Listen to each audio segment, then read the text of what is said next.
13 verse 1 up to 6, it says, "Let the brotherly love continue. Do not forget to receive strangers, for by so doing some have unwittingly entertained the messengers.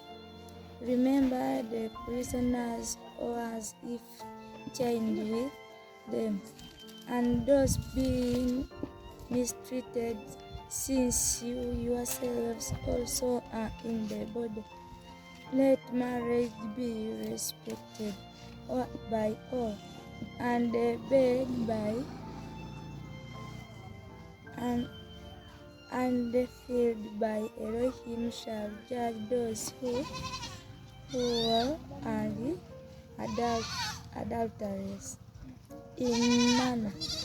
Be without covetousness, and be satisfied with what you have, for he himself has said, I shall never leave you nor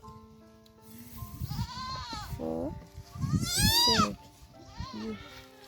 So that we boldly say, Elohim is my helper. I shall not fear what man shall do to me."